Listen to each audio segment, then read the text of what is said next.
J'en ai marre qu'on attaque Donald Trump. Voilà, ah ouais, c'est mon coming out trumpiste. Non, c'est vrai, franchement, ce mec, c'est un progrès par rapport à d'habitude. En général, le parti républicain envoie aux élections des cubénis qui sont contre l'avortement et qui pensent que le soleil tourne autour de la Terre. Là, on a un mec qui en est à son 12e divorce et qui pense que le soleil tourne autour de sa bite. C'est mieux!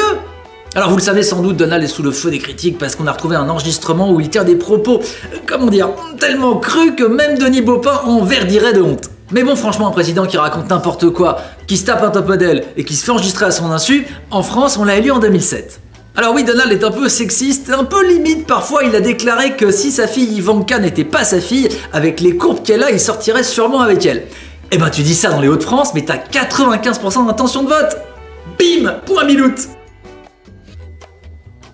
Donald est aussi un petit peu raciste sur les bords, hein, surtout sur les bords du Rio Grande.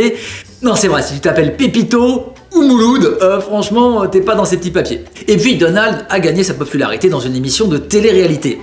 C'est moyen. En même temps, dans The Apprentice, à la fin, il a embauché quelqu'un. C'est toujours mieux que François Hollande. Et vous croyez vraiment qu'en France, on va pas prendre le même chemin ? Si Moundir de Koh Lanta se présente, demain il est au second tour. Hein. Et la petite gamine de The Voice Kids, elle est bien placée pour battre Marine Le Pen en 2027.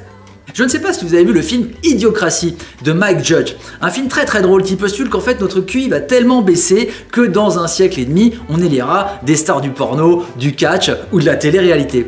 Et ben je crois qu'on y est. Et d'ailleurs en fait, notre QI baisse vraiment à cause des perturbateurs endocriniens, de la pollution, etc. Certaines hormones ne fonctionnent plus au moment du développement du fœtus et c'est prouvé, nos enfants seront de plus en plus bêtes. Oui. C'est quand même bien fait, hein. On aura pourri la planète, mais ils s'en rendront même pas compte. Mais le problème avec Donald, c'est que comme une horloge cassée, il donne la bonne heure au moins 2 fois par jour. Hein, des fois, il dit des trucs pas trop cons. Hein, par exemple, c'est vrai que la fortune d'Hillary Clinton est un petit peu opaque, hein, et elle a plus souvent couché avec les banquiers de Wall Street qu'avec son mari. Alors oui, toujours en avance sur nous, la démocratie américaine a accouché d'un monstre. Mais ça prouve bien que la démocratie, c'est comme une savonnette. Parfois, elle t'échappe.